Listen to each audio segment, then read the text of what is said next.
Hello, today is November the 27th of 2023. I wanted to discuss today a quick point about the power company, the electric company that I've been wanting to make.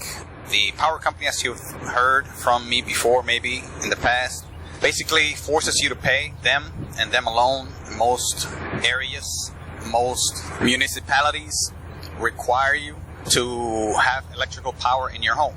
Otherwise, they may deem it uninhabitable or condemned, and you may not live in it. You may not have, for example, kids living in it or elderly. So it is more or less a requirement, an obligation.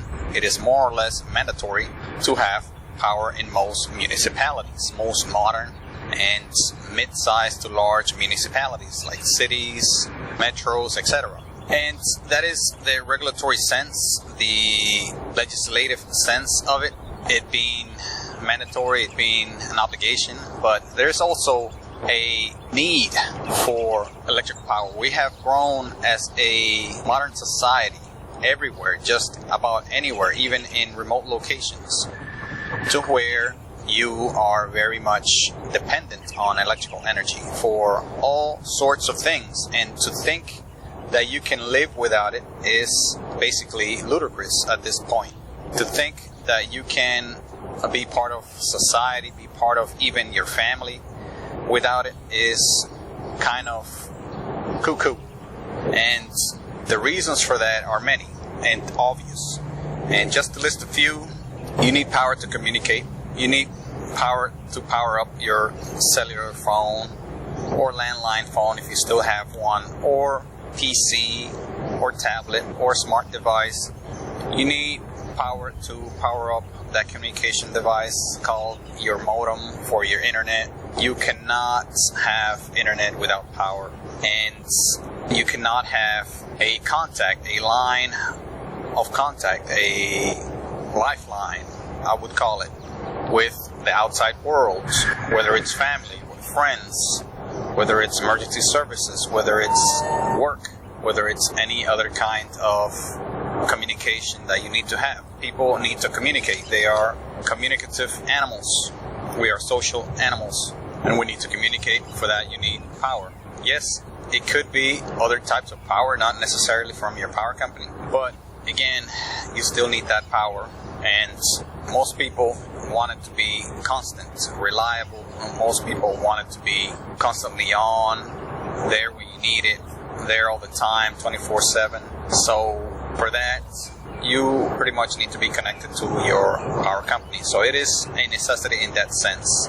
The other sense is you need to have lights at night. That is pretty much considered a need nowadays, especially if you're a younger person, older person, a child that needs to do perhaps some homework, a child that perhaps needs to go to school when it's early in the morning. And if you're a working person, you need to be able to function after dark, at least for a few hours after dark. You need to be able to prepare meals, prepare for work, prepare anything around the house, your kids. You need to care for perhaps people with disabilities, elderly, young kids, infants, etc. So you need power for all that. You need to power your home, your appliances, your devices, if you want to be part of modern society. Otherwise, you're going to be isolated and left behind in the dust, and you're going to be pretty much back to how cave people used to live. Candlelight, firelight, and you are soon going to be jobless and perhaps forgotten by everyone else, including close family members. Sadly enough, that is the case. It shouldn't be. Not ideal, not correct, not moral, not right, but unfortunately, that is how it is mostly. And electrical power is necessary also for some people for health, as I mentioned, for disabled folks. Many people depend on machinery, devices. They depend on the heats, air conditioning, depend on the cool air conditioning for the hotter months and the heat for cooler months. You need to have a somewhat livable atmosphere where you live. Many areas of the world are not ideal as far as weather. They don't have the best weather. Even in areas that have mild weather. It may go pretty cold. It may go pretty warm or hot. It may get too humid for some people. It may get uncomfortable at times. So it depends. Even in places that are known for their good weather, it could get quite hot even there. Hawaii, Florida, many places in the Caribbean, Central America, South America, they may get heat waves. They may get this humid, hot weather that's uncomfortable to sleep in, to rest in, to have a restful time in. So even they, sometimes, especially the elderly and the very young, need some sort of conditioning for their air inside of their home. And even though this is not absolutely necessary, but it is more or less something that makes it seem like a necessity, like an obligation, like something you need to have. So having air conditioning, you need power, whether it's for warmth or cold. Having basically power to run your devices, computers, machinery that you may have. You may want to do some work at the home with items. You need to probably use some power tools, cutting machines, some sort of machine to do any kind of shop work. You may work with that type of stuff at your business. Not necessarily your home, but also businesses and industries use electricity. So it is a necessity for them. Sometimes it is an absolute necessity for a manufacturing facility, for example, to have energy and power. So it is pretty much a necessity for many, if not most, instances. And that's what makes having power a requirement. Not necessarily because you're legally obligated in many cases, but you are so dependent on it for modern society that you need to have it. And that is something that the power companies know. It is something that the power companies exploit. It is something that the power companies know that they have power, and power over you, power over the customer, the people that pay. They look at customers as their servants, their unwilling and obligated servants. They're little slaves. They know that they got this massive amount of power over you, literal power over you, and they hold the power to pull the plug. They could just say, you're out of there, we're pulling the plug, and they know you're going to come back begging on your knees, walking on your knees with your hands together, begging for them to plug you back in.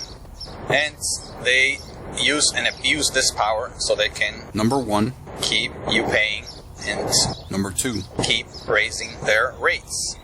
Since they know that you have little to no choice, they feel comfortable to do this, and they are mostly backed up and supported by your local utility commission or your governments, because they mostly, or at least in many cases, they have utility commissions in their pockets. They have them bought. They take them out to expensive dinners in many cases. They bribe them. They support their campaigns. They donate directly to your local governments. They hold events. They hold all kinds of things to support your governments. So they have your government in their pockets. They keep doing favors for them, and they expect favors in return. It is just that simple. And they use that power and influence that they have in the government to pass regulations and laws for their benefit, to make it more and more obligatory for you to pay, to make it more and more of a requirement for you to pay, to make themselves more powerful, to make themselves even more influential. So it is a negative feedback loop there that grows with time, and it is just corrupt beyond belief. The structure just keeps getting more corrupt and more rotten by the day. And that is what I am trying to fight against. I am trying to bring back some balance. And for this, we, the people, need to be the first ones to act. We, the people, need to be the first ones to demand. They have us in silos, separated, divided, thinking only about ourselves, our communities, our society. Relentlessly teaches us to be individuals, to be independent, to not really unite too much, unify. The word union It's taboo in many areas here of the country, especially here in the backward South. And all that does is divide and break apart the little bit of power that people may have had. It basically dilutes the people's power, dilutes any kind of influence that the masses may have. So the company keeps their power, even though they are in the absolute minority. They're smaller than the masses of people. Yet they have this immense amount of power over the people. And that is why. Because we really don't have a voice in government once we put our ballots in the ballot box.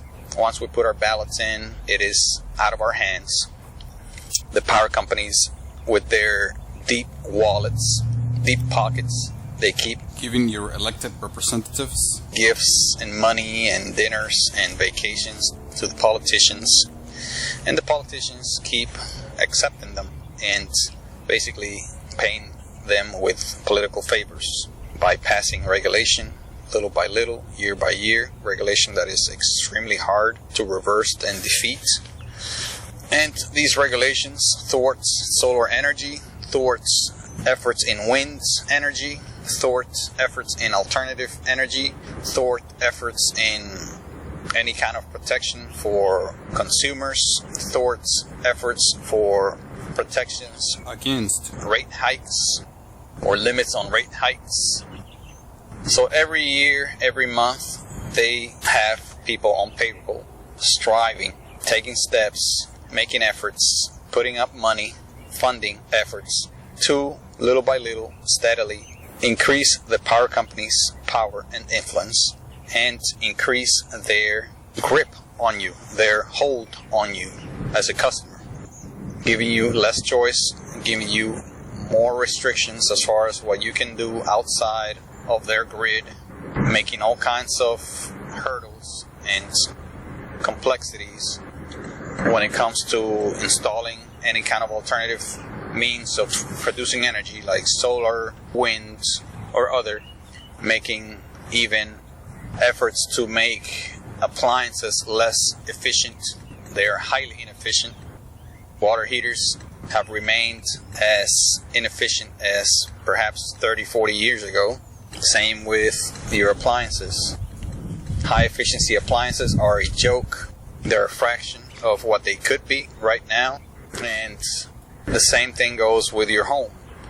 They keep increasing the amperage size of your electrical entrance panel. They keep making it from 50 amps to 75 amps to 100 amp. They're up to like 250 amps now or 300 amps now for bigger homes, standard here in the Americas, which is an absolute outrage. No home should use more than 50 amps at any one time. Yet we have homes with 200, 250, 300 amp power boxes ready to pump in all kinds of power to all the power hungry devices in that huge home, especially that power hog air conditioning unit, air heater furnace, which is most times electric when it should not be. So that is one reason, my friends, why the power company has so much power over you, over your finances, over your freedom, over your person, over your actions, because they have the politicians in their pocket. They have bribed and influenced the politicians to such an extreme that they allow every damn bad action and decision that the power company makes, because they have them basically by their private parts. They have them grabbed by their private parts because they could basically shut the damn government off if they wanted to. The electrical unions are also malignant. Power company unions are malignant because they are also in cahoots with the corporation itself to get them more pay, to get them more political power, and just to keep them going. Of course, they like their high pay, high benefits, high insurance benefits, their pensions. That is something the power company has, good jobs, but that comes at the expense of the citizenry, us, the people, especially the poor, which are the vast majority of each city, getting pummeled, getting squeezed the life out of them and their money. Thank you very much. Have a great day. Thank you for listening to this podcast. Please look for the next episode soon, and please ensure to share this with your friends and family.